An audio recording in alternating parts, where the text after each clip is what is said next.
में पहुंचे थे। लेकिन उनके पहुंचते ही लोगों का गुस्सा फूट पड़ा। रिपोर्ट देखिए।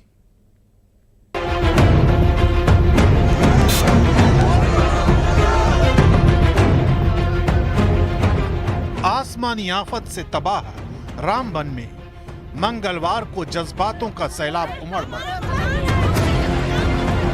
हालचाल जानने पहुंचे मुख्यमंत्री पर ही लोगों का गुस्सा फूट पड़ा।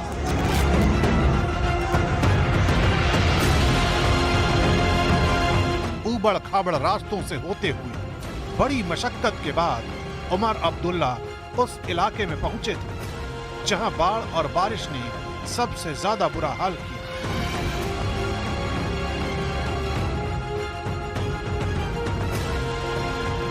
लेकिन उनके पहुंचते ही लोग भड़क गए। दर्द गुस्से में बदला और फिर काफिले के आगे आवाम खड़ी हो। रोका गया है, विधायक नहीं पहुंचे, मुख्यमंत्री नहीं पहुंचे, तो ये जो पब्लिक आप तस्वीरों में देख रहे हैं यहाँ पर बवाल हो चुका है। इतने दिन से विधायक नहीं पहुंचे, जब आज यहाँ पर सीएम के आने के बाद विधायक पहुंचे तो लोगों ने उनको घेर लिया है। आपने देखा रोती बिलखती महिलाएं जो थी यहाँ पर वो उन्होंने रास्ता घेरा है। उन्होंने कहा कि उमर अब्दुल्ला को यहाँ से नहीं जाने देंगे और बवाल जो है वो यहाँ पर लगातार हो रहे हैं। तस्वीरों को दिखाने की कोशिश करेंगे कि किस तरीके की हालत जो है इस महिला से हो चुकी है। और ये महिला ने कहा कि हम यहाँ से नहीं जाएंगे, इनके घर के बाल मवेशी मर गए। इतने दिनों से यहाँ पर जो है बवाल लगातार अपना बढ़ता रूप देखिए अब लेता जा रहा है। एक तरफ प्रदर्शन और नारेबाजी चलती रही, दूसरी तरफ उमर अब्दुल्ला अफसरों से जमीनी हालात जानने की कोशिश करते रहे। बात लोगों से करनी है।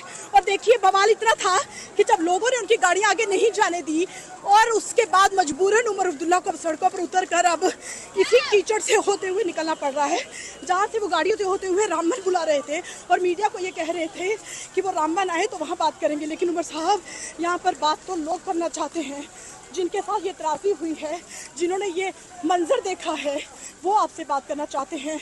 बार बार उन्होंने कोशिश की आपसे बात करने की, लेकिन आप रुके नहीं और अब ये लोगों का जो गुस्सा है वो सड़कों पर आ चुका है। लोगों के भारी विरोध के बीच मुख्यमंत्री कम से कम ये भरोसा देकर जरूर चले गए कि 24 घंटे में इलाके की आवाजाही खोल दी जाएगी ताकि जरूरत का सामान आसानी से पहुंचाया जा सके। यहाँ जो लोकल लोग शिकायत कर रहे हैं कि यहाँ पे एक कलवर्ट था, उस कलवर्ट को यहाँ हाईवे का जो ठेकेदार है उसने उस पर गड़बड़ की, तब जाके नुकसान हुआ। अब हाईवे वालों को ये देखना होगा कि जहाँ जहाँ काम हो, काम का जो है खमियाजा यहाँ के लोगों को भुगतना ना पड़े। ये सड़क बनती है हमारे राहत के लिए, अगर ये सड़क हमारे नुकसानदेह साबित हो तो इस सड़क का फायदा क्या। तो इसके बाद नेशनल हाईवे अथॉरिटीज़ के साथ और खासकर जो सरफेस ट्रांसपोर्ट मिनिस्टर हमारे हैं गडकरी साहब, मेरी कोशिश रहेगी कि कुछ देर के बाद उनको मौके पे लाके हम यहाँ रिव्यू करें कि किस तरह हम इस सड़क को जो है स्टेबल कर सकें।